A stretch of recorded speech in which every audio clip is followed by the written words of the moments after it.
Breaking news आवाज़ share कंदालो। मिठी खाद मिठी ऐं नंगर पार्कर तालके में तरक्याती कमनि में मुबैना करप्शन, तालके एडमिनिस्ट्रेटर, इंजीनियर ऐं ठेकेदार समेत 49 ॼणनि ख़िलाफ़ केस दाख़िल कियो वियो आहे। एंटी करप्शन टीम मूजिबि साल 2010 खां 2014 ताईं 4 सालनि जे अरसे में करोड़े रुपयनि जी करप्शन कई वई। जांच बैदि तालके एडमिनिस्ट्रेटर, टाउन ऑफिसर, इंजीनियर ऐं ठेकेदार समेत 49 ॼणनि ख़िलाफ़ 5 धारदार केस दाख़िल किया विया आहिनि। केसनि में नामज़द जवाबदारनि खे जल्द गिरफ़्तार करे कानून जे कटहरे में आंदो वेंदो। ख़बर जे हवाले सां नाज़रीन अवां खे हिकु ॿीहर आगाह कंदालो या ब्रेकिंग न्यूज़ अवां सां शेयर कंदालो। मिठी खां मिठी ऐं नंगर पार्कर तालके में तरक्याती कमनि में मुबैना करप्शन, तालके एडमिनिस्ट्रेटर, इंजीनियर ऐं ठेकेदार समेत 49 ॼणनि ख़िलाफ़ केस दाख़िल कियो वियो आहे।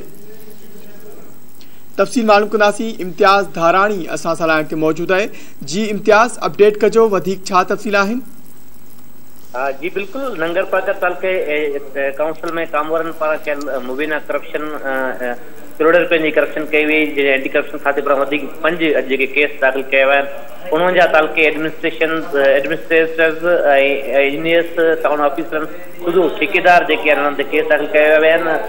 इहो जेके 2010 खां 2014 जे विच में करोड़ रुपयनि जी करप्शन जेका ठेकेदारनि जे नाले ते कढे रक़म जेको आहे हड़प कई वई, जंहिंजी इंक्वायरियुनि में करप्शन साबित थियण ते 5 धारदार केस दाख़िल किया विया आहिनि। भले ॾिनो सांझ जी दरख़्वास्त ते deputy director anti corruption office जे इंस्पेक्टर मंसूर अहमद पवार पारां दाख़िल कया विया केस, जंहिंमें मनवर मल्हा, आगा जहांगीर, मोहम्मद यूसुफ मलक, सैद अली हैदर शाह, अब्दुल्ला समूह, वलीदार समूह समेत हाजी कलीमला, प्रताप मेघवाड़, भले ॾिनो दल जेके आहिनि उहे शामिल आहिनि।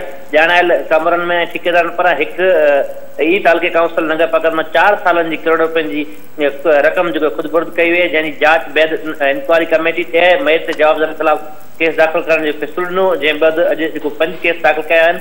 असांजी जेको राब्तो करण ते डायरेक्टर ऑफिस इंस्पेक्टर जेको मंसूर अहमद पवार जो चवणु हो त असां टीमूं जोड़े जेको आहे मुख़्तलिफ़ जिन माण्हुनि ते केस दाख़िल कया विया उन्हनि लाइ टीमूं जोड़े छापा हणी रहिया आहियूं। जल्दी जेके कानून जी गिरफ़्त में आंदा वेंदा। तव्हांखे ॼाणींदो वञा त ही सेशन कोर्ट मिठी में जेको दरख़्वास्त दाख़िल करण खां पोइ इंक्वायरी जो हुकुम ॾिनो सेशन जज मिठी।